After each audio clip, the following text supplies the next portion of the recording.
What's going on, everybody? It's your boy Cornelius Jones, 10 Mina Investing.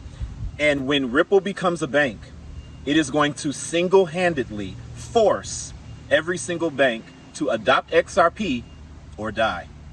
Ladies and gentlemen, Ripple is going to be a bank with federal and state oversight.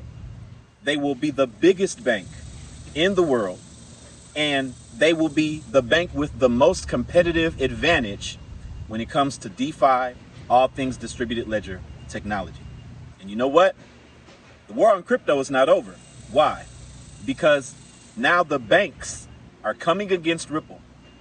They filed, we all know, with the OCC to get the to file under Ripple National Trust, and they have a period where the public can file approval or disapproval of this filing. And many banking partners in the United States have gotten together and have posted a disapproval about Ripple becoming a bank. Now, you must understand why.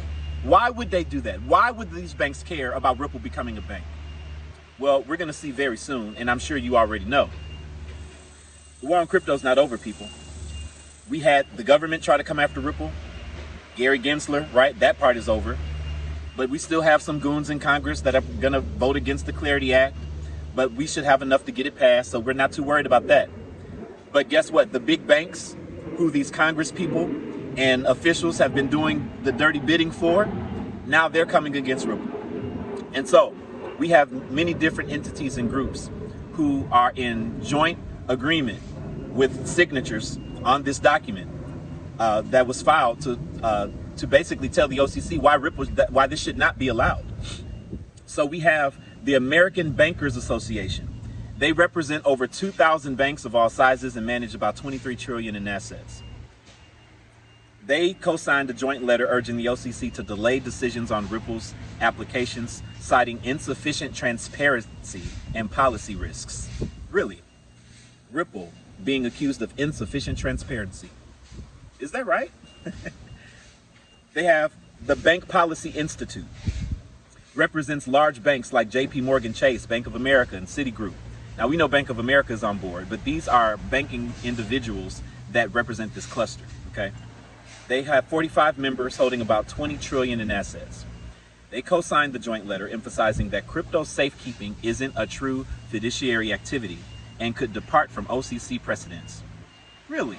Crypto safekeeping, that's not a true fiduciary activity. Oh, but the legacy system is. Okay. But it can't evolve. Okay. Doesn't make sense to me. Part of the coalition highlights potential litigation and stability risks if charters are granted without full scrutiny. We got the Consumer Bankers Association, the CBA. They represent retail banks serving over 150 million customers like Wells Fargo and US Bank. They co-signed, focusing on the lack of meaningful public assessment due to redacted application details. He stressed that approving such charters could undermine federal policy on trust banks. And then you have Independent Community Bankers of America, the ICBA.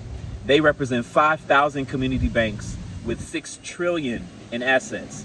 Co-signed and issued a separate statement urging postponement, arguing applications don't allow for scrutiny of business models. Calls for policy changes on trust charters before proceeding. Let's change the policy before Ripple gets involved.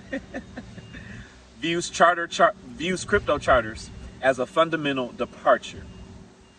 America's credit unions, representing 4,600 credit unions serving 140 million members, about 2.3 trillion in assets. They co-signed, raising legal and policy concerns over fintech crypto models in national banking. Notes that public portions of applications hinder assessment, urges delay for stakeholder input. Then we got the Fair Finance Watch, FFW, affiliated with Inner City Press. Consumer advocacy and watchdog group focused on fair lending and community reinvestment. They filed a direct protest disagreeing with Ripple's CRA exemption and lack of public benefit demonstration. So, the comment period is still open. There may be more filings, and we'll see if some positive filings come out. There may be some out, but these are the ones from significant market participants involved in the banking industry who are unhappy with this.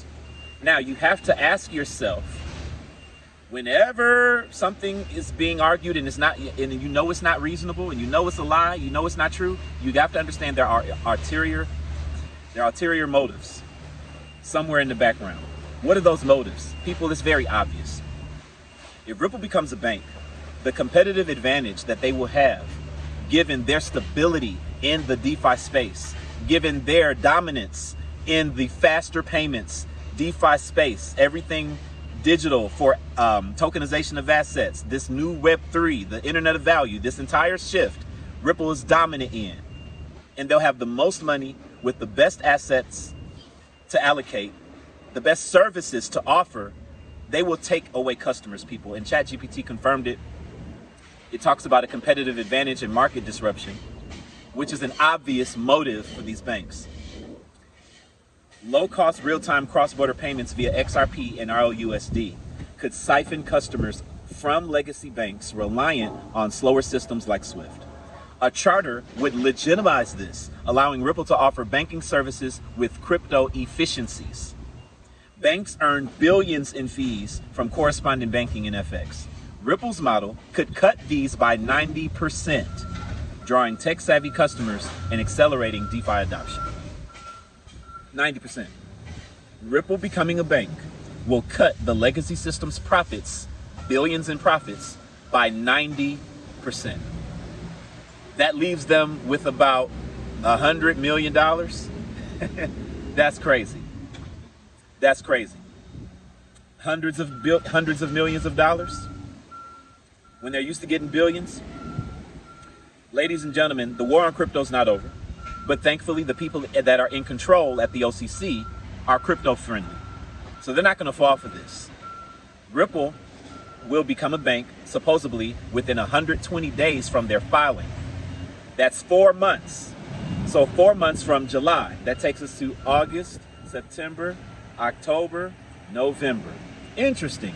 The same time as the deadline for all ISO 20022 standards must be enforced for every bank.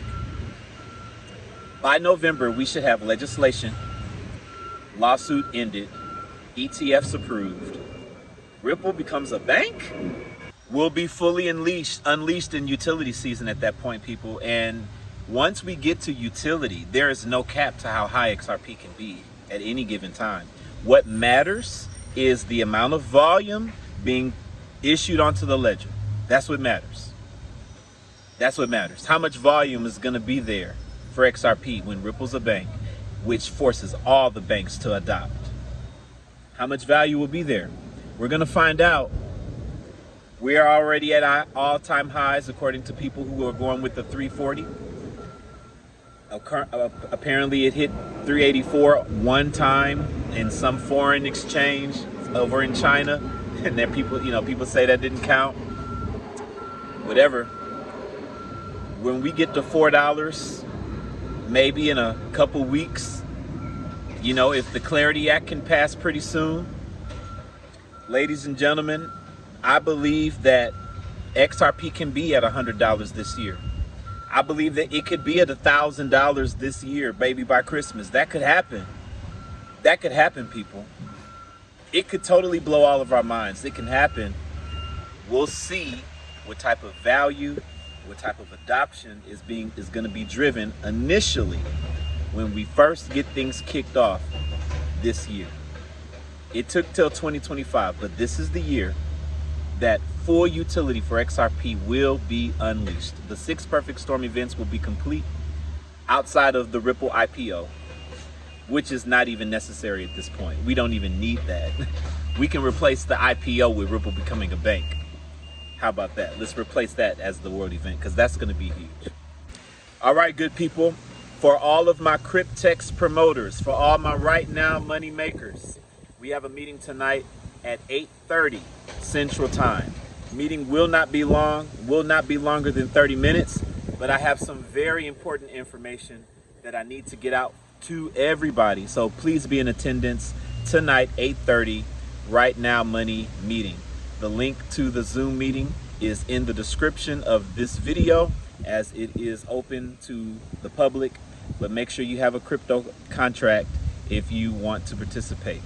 All right, if you need more information about Cryptex, that link is in the description for you as well. All right, my good people, I will holler at you guys on the next video. This is your boy Cornelius Jones. Stay blessed and take care.